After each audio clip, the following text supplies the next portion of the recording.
नमस्ते, Radhe Radhe, hello everyone, welcome to our channel Bioverse the universe of biology. फिर से मैं एक यूनिवर्सिटी का पेपर आप सब देख लिए होंगे, MSDU यूनिवर्सिटी है, उसका पेपर आपके साथ डिस्कस कर रही हूँ। जूलॉजी का पेपर सेकंड है, इसका फर्स्ट पेपर मैंने आपके साथ डिस्कस कर दिया है। पेपर में आपको diversity of Chordata and comparative anatomy बतानी थी, ठीक है। कॉर्डेट की डाइवर्सिटी और कंपैरेटिव एनाटॉमी बताना था। 3 आवर का पेपर था, 75 मार्क्स, सारे क्वेश्चन मिल जाते हैं आपको। देखिए, पहला ही क्वेश्चन था आपका, सारे 10 क्वेश्चन करने थे, 50 वर्ड में करने थे। क्रैनिएटा, आप सबको पता है कि जिसके पास क्रैनियम स्कल पाया जाता है वो ग्रुप किस में आता है, क्रैनिएटा। और क्लासिफिकेशन में अब मैं आपको बार बार इसका प्रूफ नहीं दिखाऊंगी, आप जाके अभी भी खोल के देख सकते हैं।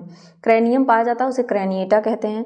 व्हाट इज एंडोस्टाइल, ये भी मैंने बताया कि एंडोस्टाइल, आप सब बताएंगे कि एंडोस्टाइल किस में पाया जाता है, किस एनिमल में, ठीक है। टॉर्नेरिया लार्वा किस में पाया जाता है, टॉर्नेरिया लार्वा आपका हेमिकॉर्डेट का लार्वा है, टॉर्नेरिया लार्वा। व्हील ऑर्गन्स किस में पाए जाते हैं, ठीक है, मुलर ऑर्गन भी इसको कहते हैं, ठीक है। न्यूरुला, न्यूरुला की मैं अगर बात करूं तो न्यूरुला मैं आपको थोड़ा सा बता देती हूं कि न्यूरुला एक स्टेज है डेवलपमेंट में, किसके, मैमल्स के डेवलपमेंट में एक स्टेज है, ठीक। न्यूरुला की बात करें तो एक vertebrate embryo in the early stage of development when the nervous system begin to form, तो उसको क्या कहते हैं, न्यूरुला। टर्म न्यूरुला जो ग्रीक वर्ड से न्यूरॉन से आया है, जिसका मतलब होता है टेंडन या नर्व। स्टेज ऑफ डेवलपमेंट क्या है, न्यूरुला स्टेज जो है गैस्ट्रुला के बाद से डेवलप हो जाना शुरू हो जाता है। एक डायग्राम मैं आपको दिखाती हूँ, टर्म और मीजोडर्म बनता है, जो यहाँ दिखाया गया कलर से, आपको यहाँ पे न्यूरल ट्यूब का फॉर्मेशन स्टार्ट हो जाता है, ठीक है। नेक्स्ट क्वेश्चन है सिफेलोडिस्कस। सिफेलोडिस्कस के बारे में भी मैं थोड़ा सा बता देती हूँ आपको। सिफेलोडिस्कस क्या है, एक जीनस है हेमिकॉर्डेट का, मोनोटिपिक फैमिली है जिसमें सिफेलोडिस्केडी ऑर्डर पाया जाता है। ये आपको एक डायग्राम आपने सिफेलोडिस्कस का जरूर देखा होगा।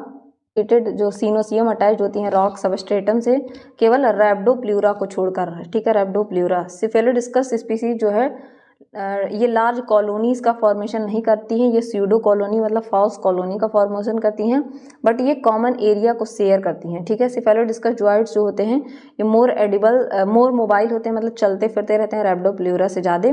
तो ये कुछ बातें हैं, ये आपका बेसिकली एक क्या है, पार्ट है किसका, आपके हेमिकॉर्डेटा का, ठीक। आप सबको पता है कि यहाँ पे प्लाइक्वाइड स्केल के बारे में पूछा गया। प्लाइक्वाइड, टीनॉइड, गोनॉइड, कई तरीके के स्केल पाए जाते हैं। जो आपकी कार्टिलेजिनस फिशेस होती हैं उनमें प्लाइक्वाइड स्केल पाया जाता है। मैंने इसका स्ट्रक्चर भी आपको इस तरीके से बना के दिखाया है, ठीक। एम्बाइस्टोमा लार्वा होता है जिसमें रिटेंशन ऑफ जो क्या करता है, पीडोजेनेसिस और नियोटेनी को रिप्रेजेंट करता है। एंटी वेनिन नहीं है, एंटी वेनम कह सकते हैं, जो स्नेक का वेनम होता है उसके अपोजिट में एंटी वेनम दिया जाता है, ठीक है। आर्कियोप्टेरिक्स के बारे में मैंने डिटेल में बताया है, ये पिछली बार भी एक यूनिवर्सिटी में क्वेश्चन पूछा था और इस बार रिपीट हुआ है, ठीक है। एंटी वेनम नहीं पूछा था, पिछली बार वेनम पूछा था। सेक्शन बी की बात करें तो इसमें आपको शॉर्ट 200 वर्ड में 5 क्वेश्चन करने हैं। पहला क्वेश्चन था जनरल कैरेक्टर, आपको सिफेलोकॉर्डेटा का बताना है, सब कुछ पढ़ाया हुआ है। डाइजेस्टिव सिस्टम आपको हर्डमानिया का बताना था, ठीक, दूसरे क्वेश्चन में। नेक्स्ट क्वेश्चन में आपको स्ट्रक्चर और मेटामॉर्फोसिस बताना था एमोसीट लार्वा का, ठीक। नियोटेनी, फिफ्थ क्वेश्चन में आपको नियोटेनी बतानी थी, different kind of neoteny and its significance, सब मैंने आपको डिटेल में बताया कि किस टाइप की नियोटेनी होती है, उसका सिग्निफिकेंस क्या है, सब कुछ बताया गया। 6 क्वेश्चन में आपको बाइटिंग मैकेनिज्म स्नेक का बताना था, ठीक। नेक्स्ट क्वेश्चन में आपको डिस्टिंग्विश कैरेक्टर बताने थे, क्लासिफिकेशन ऑफ मैमल का बताना था, बहुत डिटेल में मैंने पढ़ाया इसको। डेंटिशन इन मैमल, ये भी आपको बहुत अच्छे से इस पेपर में मुझे लग रहा है कि ज़्यादा बायस है ये पेपर, आपको कंपैरेटिव एनाटॉमी से ज़्यादा क्वेश्चन नहीं मिला, ये एक मिला डेंटिशन वाला, ठीक है। यहाँ पे डिफरेंस बताना था हार्ट में सार्क और रैबिट के, तो मैंने आपको पूरा क्लासिफिकेशन पढ़ाया है सर्कुलेटरी सिस्टम का। सेक्शन सी में लॉन्ग आंसर टाइप का था, 2 क्वेश्चन करने थे, कई सारे ऑप्शन मिल जाएंगे 500 वर्ड में। पहला था ऐसे लिखना था ओरिजिन ऑफ कॉर्डेटा का, जो कि आपको डिटेल में पढ़ाया गया है। डिस्क्राइब, नेक्स्ट क्वेश्चन में डिस्क्राइब करना था आपको स्ट्रक्चर ऑफ बेलेनोग्लॉसस डायग्राम के साथ, ठीक है। वैसे आप जूलॉजी या बायोलॉजी में बेसिकली डायग्राम जरूर दिया करिए।